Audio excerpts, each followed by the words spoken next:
Rescued is a podcast of conversations with rescuers and those who've been rescued. It's about the lessons we learn about ourselves, the places we go and why, without judgment or shame, to help us have better adventures, manage risk and deal with the unexpected. At just under 2,000 metres, Mount Bogong is the highest peak in Victoria. It looms over the small township of Mount Beauty, not too far from Falls Creek, and is a classic multi-day trip for bushwalkers who don't mind over 1,200 metres of vertical ascent, or on snow, keen backcountry skiers. Sitting within what's called the Bogong Remote and Natural Area of the Alpine National Park, it's a place of great natural beauty, whatever the season, and for the well-prepared adventurer, a place of exceptional wildness and epic tales. In this episode, outdoorsy type Hilary takes us along on her journey snow camping and cross-country skiing when her skis stopped moving forward, but her body kept going. Hilary, it is so lovely to have you here on the Rescued podcast. Thank you so much for joining me today. It is a pleasure to be here, Carrie. Thank you for having me. Well, I wanted to have you ever since I heard you speak down in Tassie a couple of months ago, and you shared a story of one particular incident you'd had in a wild place. But today we're actually going to talk about a different one. Yes, I have several stories of these varieties. So do you have a bit of a reputation in this way? I have a very large reputation. I've also managed to crack my head open on a rock in the Kimberleys, and I'm the one that ends up going home from a trip via hospital. But I think that's just the price you pay when you spend lots of time outdoors. So let's start with that then. So going back to your childhood and the kind of things that you did as a kid, or I guess it's looking for that entree, that first heart flutter of being in a wild place. What was it that, got you into the outdoors? Well, I kind of lived in the outdoors. I grew up on a broadacre sheep and wheat farm in north central Victoria. It was very flat country, very vast, lots of cleared paddocks, full of wheat and canola and sheep. But we have a river running through our property, and that's been revegetated and fenced off and let be. So that was where we'd go and build cubbies and fish and, spend our time. And also my cousins had similar, farms around that we'd spend our school holidays by the Murray River. And it was just a very adventurous childhood. And I think when I'm one of 4 siblings and have a lot of cousins, the more kids you have, the more accidents happen. And it was just par for the course. So was it one of those childhoods where your parents would send you out, it's like, don't come back until dinner, or you'd hear the bell and, it's time to come back in? 100%. And I remember one time in particular, it was just after Christmas, and I'd got a video game for Christmas and became a bit addicted, and my mum cracked it and said, get out, go outside. And it was my cousin, my brother and I, and we went climbing trees, and my brother fell out of the tree and broke his leg, and him and mum took off to the nearest hospital, which is an hour away. And my cousin and I looked at each other and said, awesome, we can keep playing video games now that mum's gone. So we love the outdoors, but, it was always there. And yeah, we were just very lucky to be, I guess, comfortable in the outdoors as well. Can you talk about some of those feelings around what was it that made you feel comfortable in those spaces that for a lot of people, it's a place of discomfort? I feel like that's our natural state, like living, like being outdoors. And therefore, I guess because I've spent a lot of time doing that and, cooking in the outdoors and all these things that are a little bit harder than doing it in a kitchen, but it's so much more satisfying when you do it in a primal way. Yeah, I'm so grateful for it now, especially as a woman, and I do a lot of solo adventuring and not being afraid of, the night sounds or the fact that, you're in your little tent, which is, essentially a plastic bag. But I feel most safe in that, I find amongst the night sounds is where I feeling not in control of the situation, but animals and that landscape is a lot more predictable than humans. It's interesting you talk about feeling comfortable in that little enclosed home in the bush as a solo female, because I think for a lot of people it is a place of extreme discomfort. and is the thing that stops them. It's not the fear of what could go wrong with them personally, or an accident that they might have, or something else that might happen. It's actually that fear of the other humans out there. Exactly. Yeah. And, we do have snakes and spiders and all sorts of things, but we can mitigate all of those risks as best we can. But yeah, there's things that are out of our control, and whereas the further away you get from civilization, yes, the wind might be tearing at your tent, but you know that you've pegged it in and that you'll be okay, and you might not get much sleep, but tomorrow morning the sun will come up and you'll just get on with your day. Whereas, yeah, sometimes being in a very crowded campsite or something is where I'm most on edge. But I think like when the outdoors is kind of in your bones, you feel much more comfortable when it's just you and a wild place. So you had this wonderfully outdoors, adventurous, natural childhood connected in the bush. How did that develop through your teenage years and then into particular activities in outdoor places?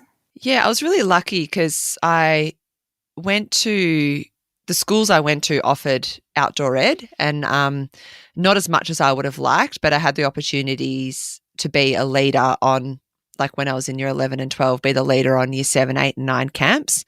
And that was actually my first time skiing, and I signed up to be a leader, and I couldn't ski at all, but I just wanted to be out there, chook footing it up Mount Sterling instead of being in class. Like I was like, this beats being in maths right now, even though I totally like the skills. You can make up for it with a bit of determination and grit. And then I was lucky that my best friend, she was also an outdoorsy type, and so I had a friend, and my older sister was similar minded, and she was the one with a license and a car. So when I was 17, we went over to Tassie and did the overland track, and was very underprepared. I didn't take a raincoat, so I had to buy one from the gift shop beforehand.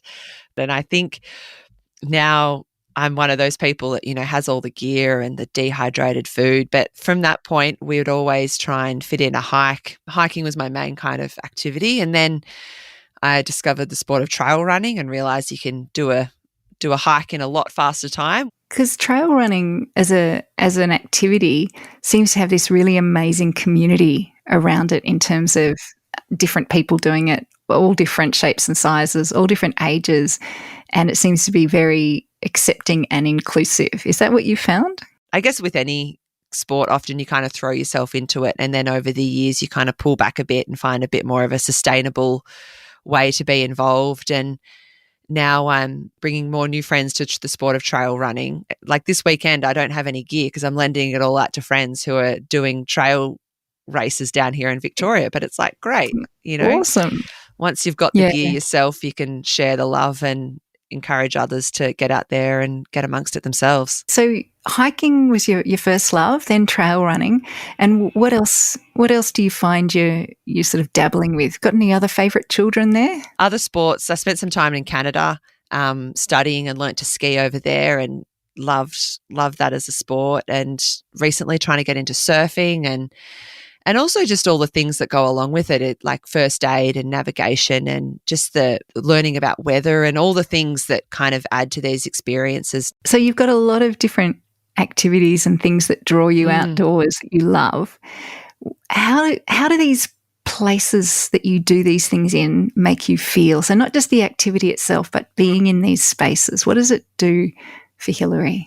It's kind of changed over time, I think, and I think when you're learning to do it, it's kind of more about the adrenaline and the pushing yourself and going fast and I guess giving it your all. Whereas now getting outdoors is, I guess, where I feel most myself, and you just detach from all the other distractions. And I've, mentally a very jumbled person. I've always got lots of things going on, but out in those places, you just can take a moment to feel the wind on your face or hear a bird and think, oh, I wonder what kind of bird is that? And every day outside is different weather, different people, different experiences, and also how you're feeling at the time. Like sometimes you just want to get out of there and get back home where it's nice and warm. And other days you just think, I'm just going to make the most of every second I've got because this is where I need to be.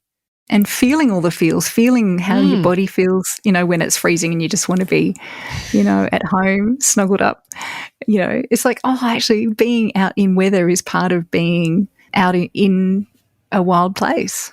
Yeah, totally. It's also quite challenging because, it's just you and, I don't know, the people you're around or the gear that you have on your back, and you think, how do I get out of this situation in a way that means that I can live to adventure another day? So why don't you take us to a particular place and a particular time in the backcountry on snow, so we were in winter, and tell me about that. What were you planning? What was this trip? Yeah, so I'm somewhat new to backcountry skiing, and it's one of those activities that I enjoy, but I'm not overly proficient at. But thankfully, I have people around me who are much more experienced, being my cousin Tim and his partner Margot, Margot's French, so they've spent a lot of time over in the French Alps and exploring over there and love the snow and love winter.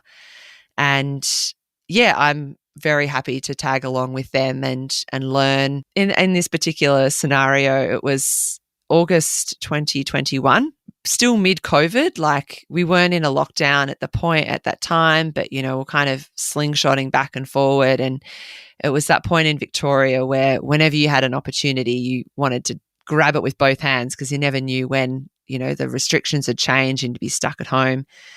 And it wasn't I think that season it was good early for snow, but by August it had kind of, cleared up a bit, and there was still a little bit of cover in the higher alpine, but certainly not in the lower areas. So Tim and Margot had done a lot of research as to, we knew we wanted to get up to Mount Bogong or Warkoola in the Victorian Alps, but there's several different ways you can get up there. So we decided to, rather than go up the front face, which is quite common, there was lots of icy sections and we didn't have crampons.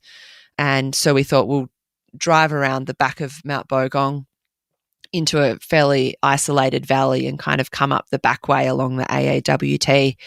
So, I was basically at their disposal, and thankfully I have a four-wheel drive, which is a very handy accessory in any, outdoor pursuit. So they were at your disposal as well. Exactly. That's what I bring to the table. What I lack in experience, I can make up for in somewhat reliable transport. And the plan was to head up for a weekend and just use Cleve Cole Hut up there as our base and camp at the hut, camp in our tents, but use the hut for cooking and just, hopefully get some nice turns in. But the weather was not on our side. The forecast said it was going to be the mother of all storms. Because we were camping at the hut, we were like, well, at least we've got protection and we can always just huddle in there if it's a bit of a shitty day. So we set off, it was like a 4-hour drive or something, and had everything we needed for a couple of nights up on the mountain. And we're just kind of playing it by ear and keeping an eye on the weather and hoping that we'd at least get a bit of skiing in. And how did it go? Did the weather hold out for you? And, you get up on top and, good conditions?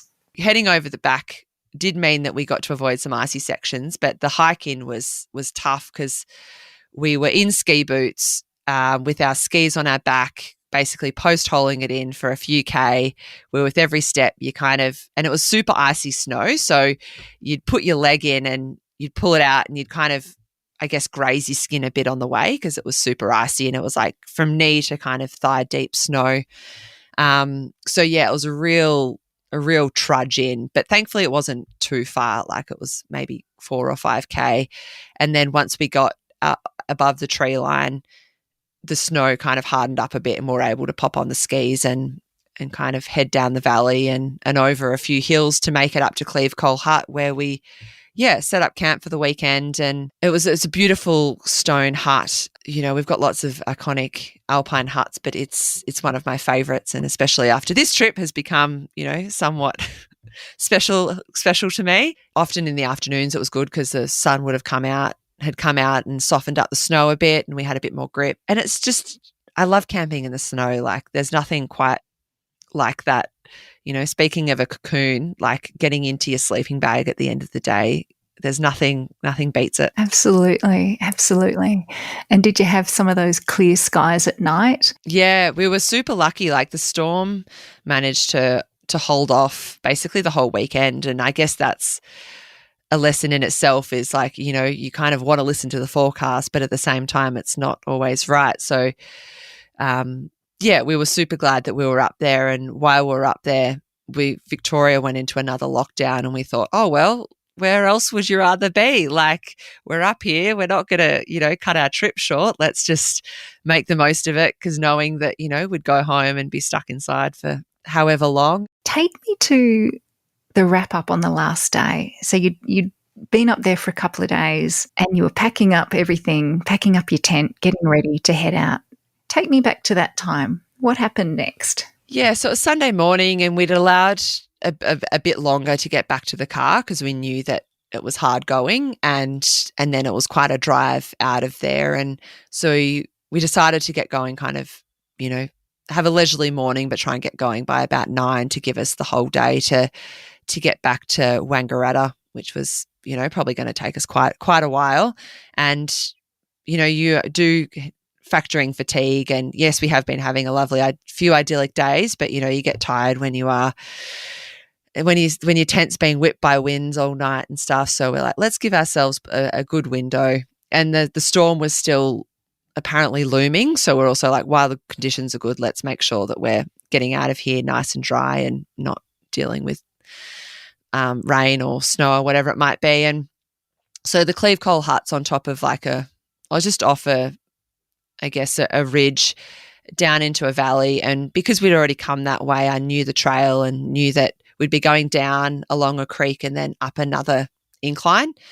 And we had our backcountry touring skis on. So essentially we had our normal skis, and then once you kind of reach an incline, you take your skis off, you put your skins on the bottom, and then you release the heel and you know, waddle your way up the hill until you can take the skins off and cruise down the other side again. So being, you know, always trying to think 3 steps ahead, I knew that there was an incline at the bottom of the creek. So I thought if I can get a bit of extra speed up, it'll, you know, cut down the amount of traverse that I have to get over the next ridge. So Tim set off first. Once again, yeah, we had not super heavy packs, but heavy enough, you know, lots of gear when you're skiing and when you're camping in winter. And then I set off after him, and with Margot bringing up the rear, and Tim, cruised down the mountain all very calmly, and I was following him. And essentially it was a bit overcast, and often in the snow it can be hard to see the topography, I guess.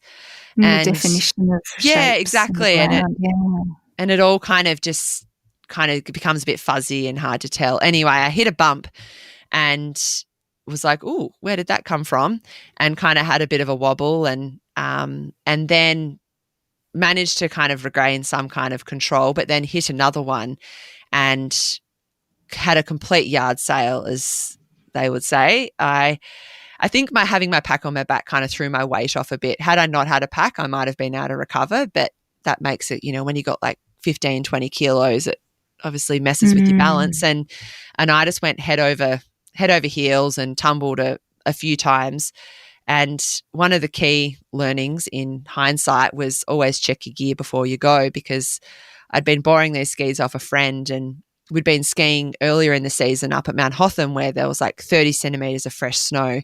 So we had the din setting on the skis quite high so they wouldn't pop off in the thick, heavy snow. But now we're in very tracked out conditions. And when I took a tumble, rather than my skis popping off, they stayed firmly on my feet, which makes it very hard to somersault when you've got 2 enormous skis stuck to your feet. So I tumbled a few times. Thankfully, was wearing a helmet as well, and landed on my back with my right foot backwards. And I could, and instantly I knew that this is not good. And I could see Margot, because I was facing up towards the hut, so I could see Margot skiing towards me, and she got a full view of my very inelegant tumble. And it was kind of starfish on the snow. and my skis were, still attached and I couldn't move. I was like basically pinned down. And Margot came up to me and I can't remember exactly what transpired, but essentially she helped me get my skis off. And then thankfully the hut was still in sight and we knew that we had phone service at the hut. We knew that we had shelter. So, and then what happened next was, I guess, a good old classic mountain rescue. Massive thanks for the support from the team at Paddy Pallin, who since 1930 have been leaders in travel and outdoor adventure. In fact, did you know that Paddy himself, a member of the Sydney Bushwalkers Club, was a volunteer in the original search and rescue arm of the Federation of Bushwalking Clubs in New South Wales? Nice one, Paddy. After the yard sale, you knew something wasn't right because your right foot was backwards, even though your skis were still attached and you were locked into this snow, you couldn't move. Were you feeling pain? What was that moment? It's strange because I remember it incredibly, like crystal clear. I remember thinking, there is no way I'm getting off this mountain on my own, under my own steam. I knew instantly that something was broken. I thought it was my ankle and the pain was incredibly intense. But I think I went into rescue mode, like I went into what needs to happen next. And I remember so well, I was lying there. I think Margot helped me take my backpack off as well. So it was just me lying on the snow and I had my ski pants and ski jacket. And I was trying not to pass out because I could feel myself passing out would have been the nicest way to endure that while I waited for Tim. But I remember I used to do Wim Hof back in the day and just basically breathing through the pain and just basically waiting. And I could, because he was coming up behind me, so I couldn't see him, but I could hear Tim huffing as he was like really exerting himself trying to get to me because he'd skied on and we hadn't come. So he thought something must have gone wrong and doubled back. And then we worked on getting me warm. So trying to get myself into a sleeping bag and waiting for Margot for the next steps from hopefully, knowing that a rescue would be imminent. Apart from the plans going through your head at the time, so Tim's skied up, Margot's up at the hut, and you're breathing through, trying to keep yourself in the moment. Had you gone fully into planning mode still, or was it just, I just need to stay awake, I just need to stay with this moment? I think the latter. I think I guess the plan was in motion, so there wasn't a whole lot else I could do apart from look after myself. And I guess for Tim and Margot, for me being conscious, obviously if I was to be unconscious, that'd be a whole lot more stress on them. So for the next kind of period where I was incapacitated, I was trying to work out how I can be of use to them as the people rescuing me. And, I'm the one in pain, yes, but that's not going to change anytime soon. So that's kind of just an inevitable baseline of situation. So going back to the warming up, you talked about that. So what was the first priority? Was it keeping you warm, or was it trying to think about first aid in some way? Yeah, getting me warm or off the snow was really the first priority. Then Margot ran down from the hut and she'd got onto the emergency services and they said they was going to send out a helicopter, essentially. So we had to plan for a heli rescue, and the best place to do that from was up at the hut. So I was a few 100 meters down the hill. So the next kind of thing on the to-do list was to get me up the hill. Do you know if the operator had told Margot how to prepare for a rescue, like what to do other than get you up to the hut? I don't think so. It was interesting because this is jumping forward a bit, but once we got to the hut, we called again and they had no record of that previous call. Wow.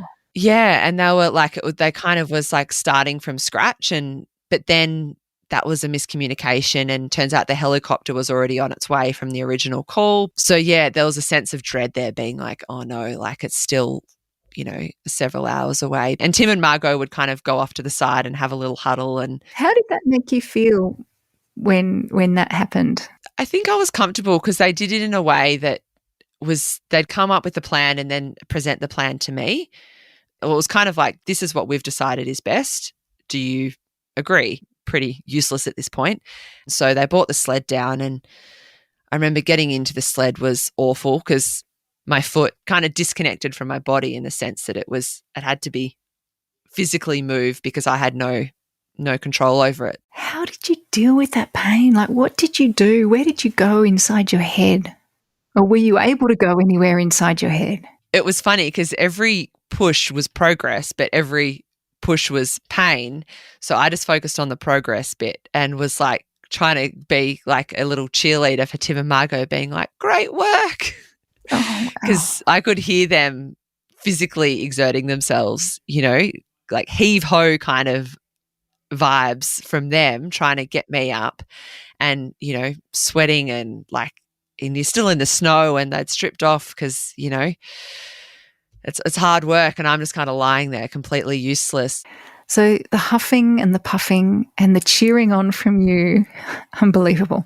The sled and Tim and Margot approach the hut and you get up to the bottom of the steps at the hut. What happens then? Well, funnily enough, this is where we had a bit of an argument because Tim and Margot thought it would be a great idea to pick up the sled and put me inside the hut.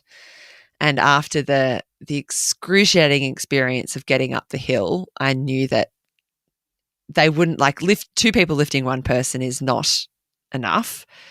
The doorway was quite narrow, so I don't even know how they'd fit the sled inside the hut. And just the thought of being moved again was kind of made me feel sick. And I was like, no. And this is where it came, like being able to advocate for myself was really important. I was like, it's sun, like this, the weather's still good. It's sunny. I'm comfortable here. I'm warm. If anything, I'm quite enjoying the sun on my face was, helping my body stay warm. And we decided to put me on a bit of an angle so my legs were somewhat inclined to maybe help with the blood flow and stuff. And I was like, no, I'm good here. And they offered me some whiskey because, you always have whiskey on a backcountry skiing trip. But no, I did not feel like whiskey. Interesting. You've got those visions of the old Saint Bernard, the dog with the little whiskey barrel around its neck. So you declined the whiskey. Okay. I think the pain, I knew that it was, like a Band-Aid for a bullet hole. But what they did have was some fruitcake, which I was very partial to. Probably the best fruitcake I've ever eaten. And yeah, at this point, it was good being at the hut because it meant that Tim and Margot I think they stayed on the line with the emergency services because we were all there together and they could kind of keep an eye on me and keep communicating. And yeah, eventually we got the call that the helicopter was on its way and would be there imminently. And sure enough, soon, you hear this buzz in the air and you look up and you think, oh my God, my saviour's here. And I did a few laps just to really mess with my my patience. So how did that feel when you first heard it and you saw it circling overhead? Oh, I think we were all very relieved because one thing I guess I realized through this experience is it's harrowing for the injured person, for the patient, but also there's so much adrenaline and exhaustion and stuff from the people who are looking after you that it's not just for me but for them as well in terms of once again you don't want to think about plan B and what more would Tim and Margot have to do if a helicopter can't get in, and they're then putting themselves at somewhat risk because they're going beyond their own capabilities to care for someone else. So it was just a relief all round. It did take a bit longer for that helicopter to land than I would have liked. Speaking of time, do you know how much time had passed between when your accident first happened and when the helicopter arrived? It was probably between 2 and 3 hours. I think the helicopter had come from Traralgon. And like I said, we kind of left around 9. So, it was already kind of creeping up on midday and being winter, they're quite short days as well. So we were cognizant of, we've got things to do. Tim and Margot have got to get off the mountain and how's that going to happen? And what about my pack and my skis and, all this kind of thing in terms of how do we get 3 people and 3 sets of gear off a mountain when one person is unable to assist. So the helicopter's circled a couple of times doing its recce. I don't think the helicopter landed. I think they sent a medic down, rappelled down or whatever, I guess, and then the helicopter left. And I was like, no. Is it, briefly kissed the ground and then, took off again. But there was a person coming towards us in paramedic gear, and that was, he's very cool and calm and collected. And like all, I guess, first responders, comes in, takes his time, assesses the situation, kind of, I think, makes a bit of a joke or, because we're obviously ecstatic to see him. And he was a very lovely person, as all first responders are, and especially when you're the patient and you're very excited to see someone with some painkillers. Yeah. And yeah, he kind of assessed the situation and kind of asked me some questions, and because I still had my ski boot on, so he went off to the side and had a bit of a chat in his radio, and as we learnt, kind of said, we've got a little bit of work to do here before we can get her ready to go on the helicopter. So the chopper went over to Mount Hotham to refuel, and he said, look, we've got about half an hour while that happens, and in that time we'll get you kind of triaged and ready for extraction, essentially. And yeah, so I guess first things first, I got the green whistle, which was a very welcome pain relief. Because how was your pain level at that point? But by the time you're at the hut, the sun's on your face, the helicopter's coming. Had the pain level decreased or increased since the accident on the move? Yeah, it had kind of stabilized. It was, because moving was where there was a kind of base level of pain, but then moving severely caused that to spike. Whereas if I could just stay in the same place, very still, I was okay. At no point was I catastrophizing the situation and imagining the worst case scenario. I was just kind of focused on plan A, and thankfully for me, that all managed to play out pretty seamlessly. Yeah, so the paramedic came over and gave me the horrific news that we would have to remove my ski boot, because I'd even said to Tim and Margot, the only way this boot is coming off is with a saw. Because anyone who's water paired a ski boots before knows how awful they are to get off at the best of times. And I presume my foot had swelled. There was all these kind of things going on in my head in terms of what will make it even harder. And that's where the crux of the pain was. But he said to get into the helicopter, I had to kind of get in a big nappy, and the weight of the ski boot, because my legs would be hanging over the side, the weight of my ski boot would exacerbate the injury. So I couldn't have that additional weight on my foot to get into the helicopter. And I think the beauty, going back to the green whistle, it's a physical object that you control. So you hold it and it's got a little mouthpiece and you suck on it, and that what administers the pain relief. And a bit like the breathing, it gave me something to focus on. So I was concentrating on inhaling this whistle while I think the paramedic was kind of at my break, on my shin, and Margot was, I think, holding onto my upper body, and then Tim was down on my foot actually removing the ski boot. And it was funny comparing stories afterwards, because Tim said it was kind of like Gumby, in the sense that I just kept stretching, because it turns out I'd broken my tib and my fib, so there was no bones connecting my upper leg to my lower leg. And, and ski boots are, like I said, hard to get off. So it was really trying to, it was a real wrench to kind of get it off. And it was kind of an immense level of pain that pretty quickly subsided afterwards, because it was kind of it's like taking off your hiking boots at the end of a long day. It's, just that feeling of being free is very comforting. Wow. And thankfully it wasn't a compound fracture, my bone wasn't sticking out of anything. It was all contained, which was a relief. And then, they worked on putting me in they had a back slab kind of splint thing and a heap of foil blankets, and wrapped up my whole leg in around this kind of back slab to stabilize it, like a splint, and then heaps of foil blankets, and then just bandages to kind of contain the whole thing. And then by that time, the helicopter had come back, and it was time to jump in that and get off the mountain. Because the paramedic was working alone, and it sounds like there was a lot that he had to do in a short time, that Tim and Margot were helping and were assisting in, the wrapping and the foil blanketing, or, making you look like a giant burrito or something like that.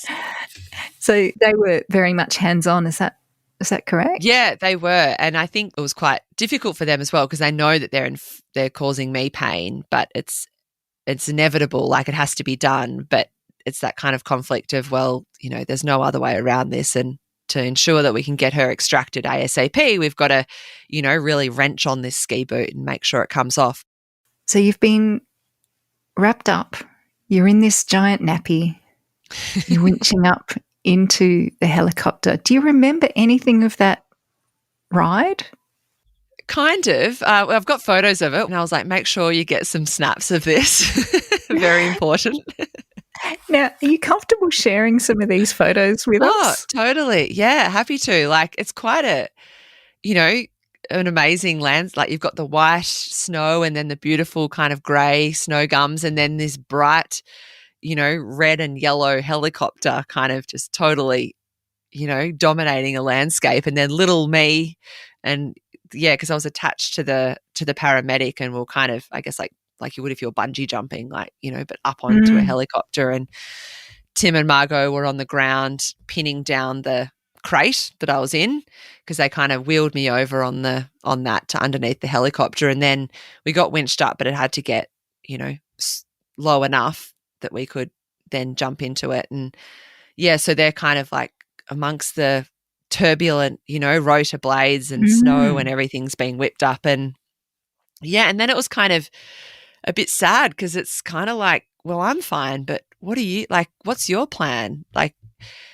by this stage it was past midday, and we knew it was a solid hike out of there, plus like a 4-hour drive back to their home, or back to Wangaratta. And yeah, in a way I was kind of like, it's over for me, but it's not over for them. And there's also no way of me to communicate. Like, I was in my own little world.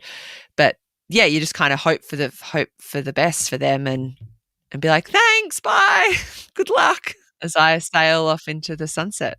Could you still feel your foot, or were you just in a bit of another state? I think it was a different state, kind of like, an altered mindset, I guess, in that there's still like a bit of a hum of pain. But like by this stage, they've got like an arm that comes out on the chopper. So you basically come up, and then they like pull, there's a guy there, and they pull you in and basically straight down onto a gurney. And they had straps over my legs. So I was very stable. So that certainly helped in terms of like the pain. But the next, so we were flying to Wangaratta, which was, I think, maybe 30 or 40 minutes by air. And we were flying over Mount Buffalo and the high country, and I can hear the guys saying what a beautiful view it is. So I'm trying to prop myself up on my elbows to like get a view, because I'm like, I'm pretty sure this is the only time we'll take a helicopter ride over the Victoria's high country in the middle of winter. So I want to enjoy the experience. So you're on your way to Wangaratta Hospital. What about Tim and Margot? What was their afternoon like? Because, the helicopter flies away. I can only imagine the silence returning to that ridge top. Totally. And I think they took some time to eat some food at the hut, because hours had passed. It was past lunchtime. They'd been looking after me and hadn't, had anything themselves, and they knew that they kind of had to get their skates on and not, really push hard to get back to the car by nightfall. I know talking to them about their account, like the hike in was hard, and the hike out was 100 times harder, because they were coming off this huge adrenaline rush. They'd been, exerting themselves physically all morning, and the snow had not got any better. It had been quite a warm few days, so the post-holing was even worse. And you know what it's like when you're already a bit tired, and you just kind of spiral into that like demon mode where you're just like, this is shit. Like but once again, you're on a time crunch. So you've got to just keep pushing. And I know that thankfully, Tim's resilience and kind of just plow through mentality, helped. And Margot was certainly like feeling the strain and the pressure of the situation. But thankfully they made it back to my car just on nightfall, and basically fell in a heap. And hopefully you'd remember to give them your car keys. That's exactly what I was about to say. And I always leave my keys with the car because for whatever reason, you don't want to drop them on a trail or whatever. So, yeah, the keys were with the car. Just such a great thing to do. Yes. And the car started. Like, it's a pretty old, four-wheel drive and not the most reliable thing. But, they got in the car.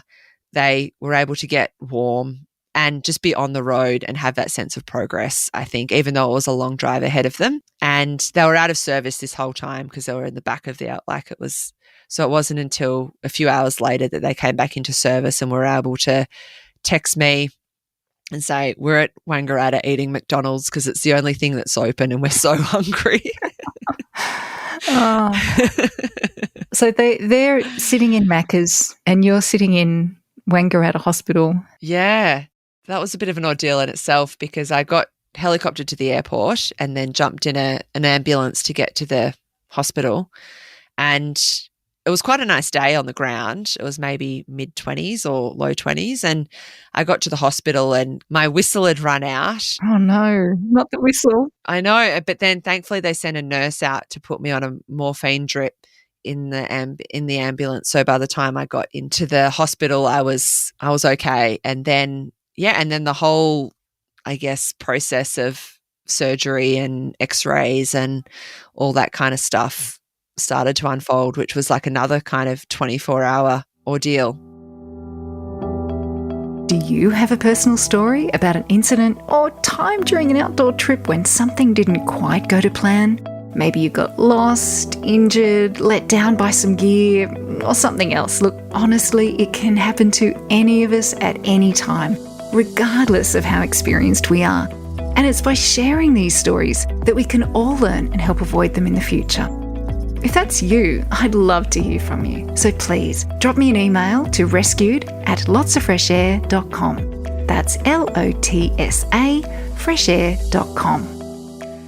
Even when you think it's over, the plan A has, run what you think is the end of plan A's course. It's like, yay, I see the helicopter. Or I guess, first of all, it's yay, we got through on the phone. Yay, help is on its way. Yay, the helicopter's here. And yay, I'm at the hospital. And I think for a lot of people, we think that that's the end of the journey. Can you talk to me a bit about your journey from there beyond the physical, titanium bits that are now in your leg? What happens after?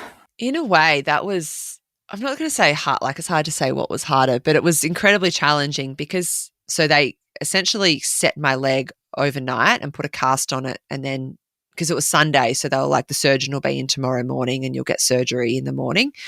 And they had to basically reset, like straighten it up. So before they put a cast on it. And it was very scary because they said, we're going to give you some really, really strong drugs for the pain.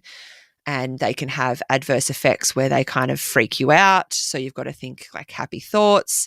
And they had a person standing there with the defibrillator and there was like 8 people standing over my bed. And you kind of, you know what's going on, but you also don't.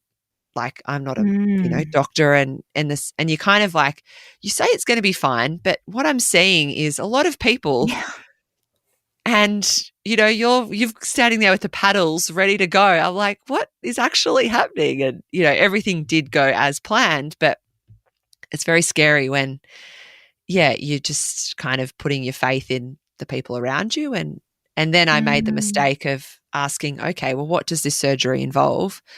And the assistant explained in very graphic detail how they essentially hammer in a titanium pin through your entire tibia. And then he said, we're basically carpenters, but for the body.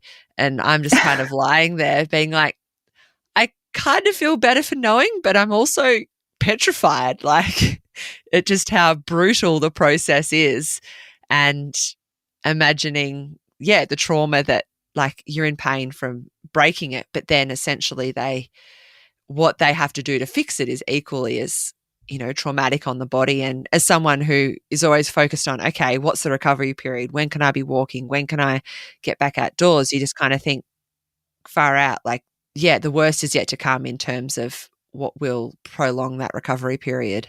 The whole story so far is just making me so thankful and have such gratitude to live where we live, and to have 100%. these kinds of services, this kind of training, these kinds of, network of support that we live within. We're so privileged to live within and so lucky to live within. It's like, man, it makes me so thankful. Totally. Like, if I had after my other hospital trip and this one, like, I would be broke. I would be in so much debt if I was in the States, for example. And when we go through the public system, like when it is an emergency, we don't question the quality of care, because we know that the people there do the best. And thankfully, Wangaratta, because it is the closest hospital to the snow, they call it a classic ski boot fracture, which is essentially what I had, where you break the tib and fib at the very top of your ski boot, because the ski boot holds your ankle so tight that it can't move. So I thought I'd broken my ankle, but really your ankle's safe and sound in there. But it's when your foot tries to go one way and your body goes another, the weakest point is that kind of mid shin. The surgeons see it's very much routine for them. So even though, you're not getting helicoptered to the best hospital in Melbourne, you know that I can go to this regional hospital and that the doctors there are extremely good at what they do, and they've done this 100 times, and they'll make sure that you get the best outcome you can. And they're good with that tib and fib carpentry. Yeah, exactly. And the most amazing part is I walked away and didn't cost me a cent.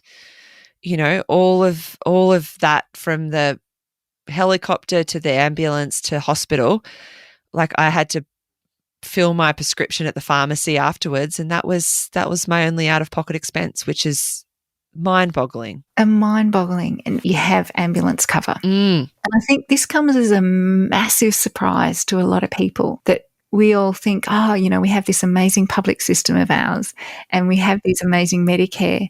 And I think we see ambulance as an extension of that system, but it's actually sits outside that. Can you talk a bit about that? Yeah, so you are right. And it's not the same in different states. So in Tasmania, for example, it's all free. So it's really important to, I guess, wherever you're going traveling, like, for example, if you're going around Australia or something, knowing what the rules are in your state. You can get it on the spot for $50 a year on your phone, and the best $50 you'll spend all year. So it is something that I've always had, and I know a lot of people have it included in their private healthcare, but often there's a loophole that you only have one trip covered. And in my case, I had two trips because I had the helicopter and then the ambulance. And sometimes those health funds can be very cheeky and say, we'll spot the ambulance. You can pay for the helicopter. And from what I've read on the website, my trip would have been, had I not had ambulance cover, about $26,000.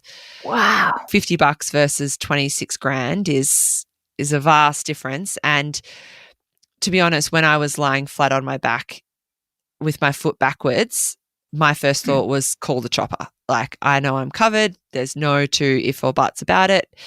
Like, if it can't come, it can't come. But that's our first option. Just that peace of mind is so important. So jump forward to the day you walk out of hospital. Yeah, well, it's the very next day. It's they don't beat around.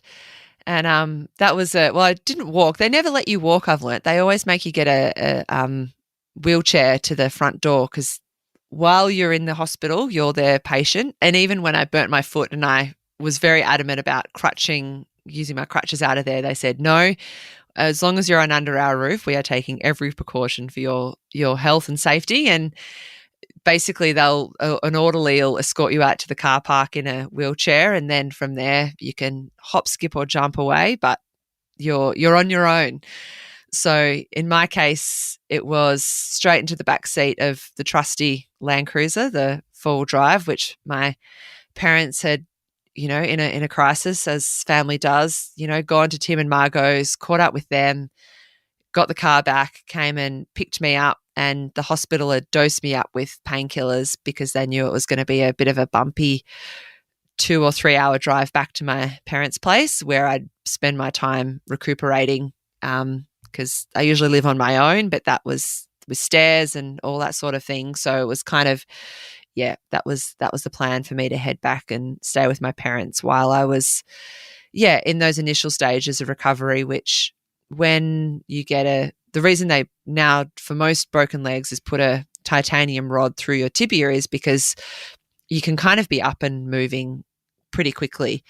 And the old kind of put it in a cast and let it, rot away for 6 weeks. They've learnt that the sooner you can get moving and, keep those muscles somewhat active, the quicker your recovery will be. So, it was a bit of a trying journey home, but by the time I did get back to the farm, I was very grateful to not be going anywhere for a while. So when did you start thinking about your next trip and how long is it going to take to get back out there? I think initially one thing that I learned, which I feel like needs to be kind of said about more, is that the drugs in your system, especially after hospital and surgery, last several days, and they dosed me up for the ride home. So I got back home and the next day I was up on my crutches, cooking breakfast, making cups of tea, feeling like an absolute superhero, being like, this is going to be great. Like I'll be back and, not running or anything too extreme, but at least, being able to be self-reliant in no time. And then fast forward about 48 hours and I could not move. Like all the drugs, I was still on painkillers, but the I guess influx of drugs from the hospital and stuff had left my system, and just getting up in the morning and brushing my teeth was like running a marathon. So I've pretty quickly went from this is going to be fine to, oh my God, I'm never going to be able to do anything again. I think that when they're giving you a bit of a prognosis, they base it on the normal person, and the normal person's goal isn't to, run 100 kilometers or go backcountry skiing or, even to get outdoors moving every day. Like that's somewhat, exceptional. So they base it on the average person. And we think, okay, if you say I'm going to be good in a month, that means in a month I'm going to be, back to my normal existence. Whereas they think like that back to normal is being able to walk to the fridge, Yeah, because your normal isn't average. The normal for outdoorsy folk who just, thrive and, within their very soul, this feeling like we need to be outdoors and moving in these spaces, that's not the average. Exactly. And I think it's especially true of that you need to manage those expectations, but it's also you always want to choose the easiest path. So when they say that, you really grip onto that thinking, if I do as I'm told and, rest and do my stretches or whatever it is, that I will be able to be back there. But you can't, and then you get to that point and they're like, oh, you're progressing well. You're like, but I'm, I don't have my quality of life back. But they're like, but this is, it's a different expectation. Like, unfortunately, I think it hits out, people like myself harder because it is more of an extreme from one to the other during that recovery phase. It sounds like there's also something around your sense of identity as outdoor people is you call yourself, oh, I'm outdoorsy. This is who I am. It's as much a part of us as breathing. And to then have this be taken away from us or not be a part of that identity at that point, or to feel it's not a part of that identity. How did you deal with that?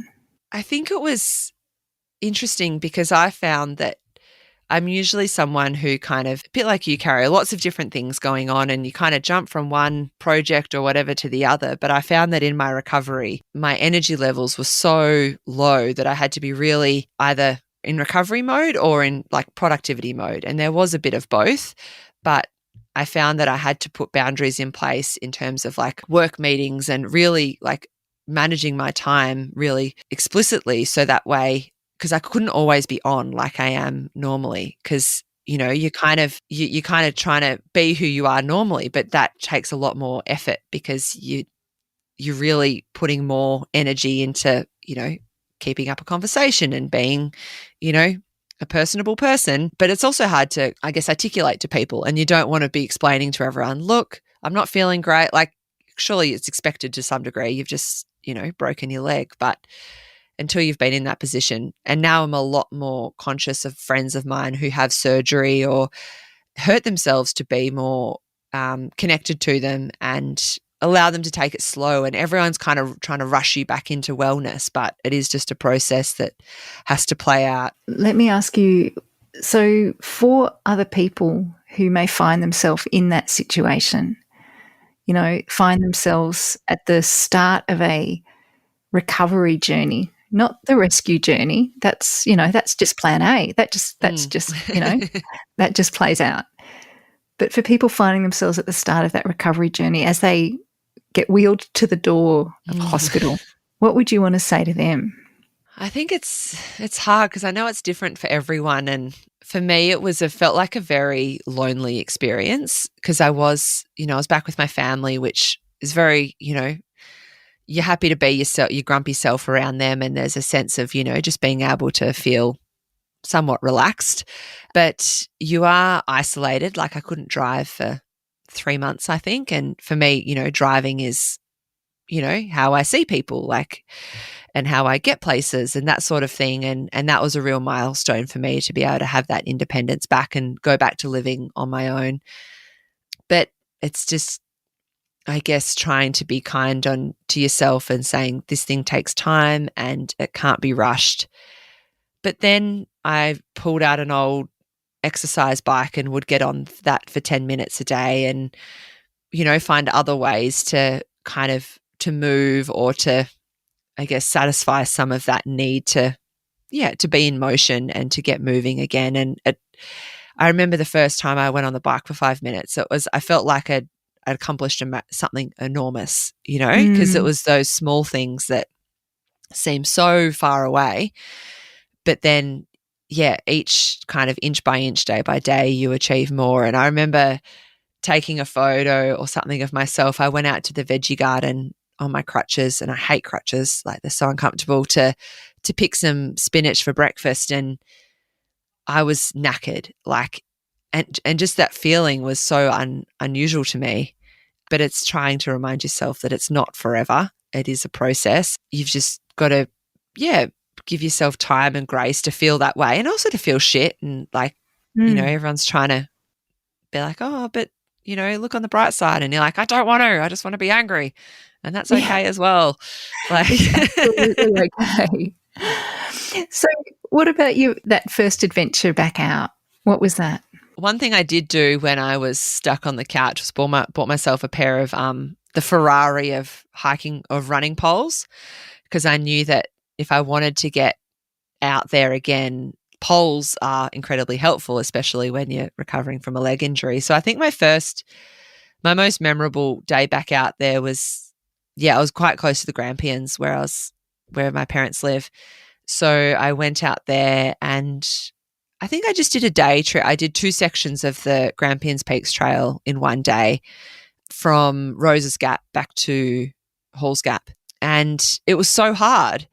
But I was going to say, that's a pretty big thing to do when you were however many months. I think it was maybe 8 or so months. Yeah, that trip to the Grampians just kind of was a bit of a boost, a mental boost, being like, you can do this. And like, I got into surfing and other sports that it made me realize just how bad or impactful running is on your body. And that's kind of the last, that's the peak of the mountain in recovery. Like, in terms of, there's so many other things that we can do with our bodies that isn't having that intense impact all the way up our legs. And so it was just like, okay, let's, get into cycling and surfing and other activities that are a lot kinder on your body, that, still give you that sense of being outdoors and being in nature. So a few years on now, How's the leg going today? It's going very well, mainly because I had a titanium pin put in my tibia, and it was giving me a lot of pain even after I'd completed the recovery. And every 3 months I'd go back to the outpatients at the hospital, and they'd do an x-ray and say, yep, it's all looking good. And it's funny, like the doctors would just look at the x-ray in terms of how I was feeling, but I'd be like, oh, but, yes, that's how it looks, but this is how it feels. There was a disconnect between the two, because physically, internally it was doing all the things, but for me it was I wasn't back to my full, I guess, range of movement and strength, and just being pain free, which they suspect that the rod was a bit long, and it was essentially on my, because they put it in through your knee, and it was rubbing on my, the ball joint of my knee. So I could feel it with every step, only just a small little, this isn't right. And I've been thankful in that I've always had good knees. And essentially they said the earliest that they can take it out is 12 months after the pin goes in. And so as of 12 months, I was put on an elective surgery waiting list to get the rod removed. And thankfully, there was a cancellation, so I was able to basically get in within 3 months later, which was in January last year. And, I'd planned to have all these summer adventures, and I was like, nah, cancel everything. This opportunity won't, who knows when it'll come along again. So I went in and spent in an afternoon. They basically got a giant pair of pliers and ripped the thing back out again. And the recovery from that surgery was way better. Still a bit weird, but instantly, once I was able to kind of walk freely and run again, I felt like myself again. And now I'm pretty much pain-free. Occasionally I still find I can't put all my weight on that knee, because even though that's where the break, not where the break was, that's where the surgery kind of site was. So, in yoga, I've always got a block or a jumper or something handy to stuff under there to take the pressure off. And I don't think I'll ever have nice slim ankles again. My right ankle is still it's got the bulge of where the extra bone has gripped onto the break. And interestingly, they say your bone density is based on your weight. So, it'll eventually shed what bone density it doesn't need. So it might go back to normal, but, no one's going to notice a bit of a chunky ankle. I thought you were going to say my ankle remembers facing backwards, and that's why it's a weird shape. Well, I think my brain definitely does, in that because, trail running, you're on a lot of technical surfaces, and, occasionally you'll have not a roll, but, a bit of a twinge, and just my stomach just drops to the floor, and it's kind of, it's one of those muscle memory things that it's as soon as you kind of feel that sensation again, it's just your body just kind of goes into, I guess, fight, flight, or freeze. And in this sense, it's drop to the ground and just avoid any, adverse ankle movement. So my last question for you, and you touched on there, is what's changed for you now? So you mentioned if you have a little roll or a little twist or something, you immediately, your whole body has this memory. It goes back to that place of injury. What else has changed for you? I guess I'm sure a lot of people go through similar things, whether it be, childbirth or an injury or something, where on the days that you're not resenting, but, you wish your body would do better, you kind of have to pull yourself up and say, you're actually doing fine. And it makes you, on the days when you're kind of critical of your body or you feel like it's letting you down, you've got to really, stop and give it the credit it deserves. Because like I said, there was a time when I never thought I'd run again or climb out of a tent or, be able to do yoga and things like that, because at the time you're so stuck in that pit of pain and frustration and patience that, you've got to remember that did actually happen, because, we're, for better or for worse, we forget about these things and we move on and we think, oh, that's in the past, but it is, that was still that same body. And when, I do feel a bit sore or whatever, you got to be like, well, it's for good reason. Like, you've taken whatever we're doing, even just sitting at a desk all day, it has an impact on our body, and we've got to, I guess, use it or lose it.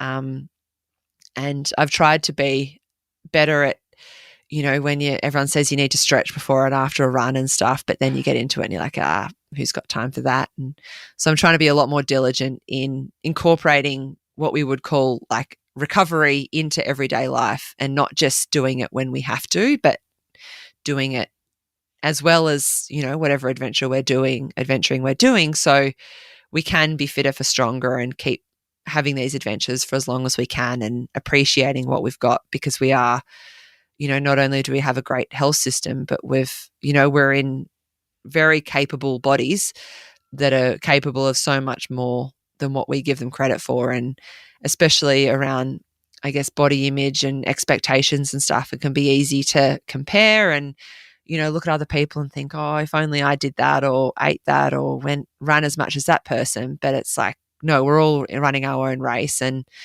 you don't know what, like, people would look at me now and have no idea of, this whole ordeal, but it's a part of me in everything that I do. What I find fabulous in your story is that it is a great example of how, as outdoor people, we bring our whole selves into these places. We bring our physical body, sure, but we bring our mental body, we bring our emotional, we bring our spiritual body into these places. And if we injure our physical body, well, actually all these other parts of us have to heal too. And totally, yeah. It's something that not always is considered as part of plan A. No, and that the long tail, I guess, of an injury is, we all kind of know it's there, but at the same time, like, it doesn't stop me from skiing again, or the reward is worth the risk in terms of what might become of us when we go out into the backcountry. But you go in knowing that that's always there, lingering as a bit of a what if. But we can't be dictated to by that. Whatever it is in our adventuring, like, there's always a sense of risk involved, like we said earlier, whether it be humans or ourselves or the elements, but going in with as much, I guess, knowledge and equipment, and making sure we're, Tim, Margot and I caught up after this and thought, what would we do differently? And having 3 people in our team was integral. Like, had we been a pair, there's no way that they could have got me up to the hut, one person on their own, and that wouldn't have been the end of the world. But small things like that make us reflect on, okay, this is how we can keep doing these things that we love, but in a safe enough way. Yeah, amazing. One other thing to add actually is, so a friend of mine is a GP in Mount Beauty, which is at the bottom of Mount Bogong, and after I just got discharged from hospital, I put up on social, put a post being like, hey, I broke my leg. And she was like, oh my God, that was you. Our local SES team were like getting everything together in case the weather closed in and the helicopter couldn't come. And it was just amazing to think, I had plan A, but plan B was in motion without me knowing about it. Like, and that's once again something to be so thankful for, is all the volunteers who are there, who are, sitting by their phone or their page or waiting for the call up to, and they need like 12 people to carry one person in shifts of 6 off a mountain, and it can take days, like, as you know all too well. But it's just, we're so lucky to be able to trust in the system and the process and the people who are out there to help when we do have a bad day in the Alpine. And I guess that's the interesting thing, is that the value of calling for help is that before you make that call, all the decisions and all your outcomes and everything that's happening is just in this little claustrophobic little world that you're inhabiting, which is, your current world of pain. But as soon as you push the button, or you make that call, or you send that text, or however it is, and it connects, all of those decisions and all of those other plan B, C's that you don't know about, that weight, you've just expanded this huge, pool of amazing talent and expert and dedicated people who are there to help get the best outcome. So, yeah, never be afraid to call for help when you need it. Definitely. And yeah, now we're lucky to have phone service, but yeah, we've both invested in sat devices of some variety to make sure that, you know, if that weren't the case, we can still call for help and do it in as a plan A, like it's always. And that's where having ambulance cover helps. It takes the, you know, the maths out of it. Like your safety is paramount, and there should be no if or buts about it.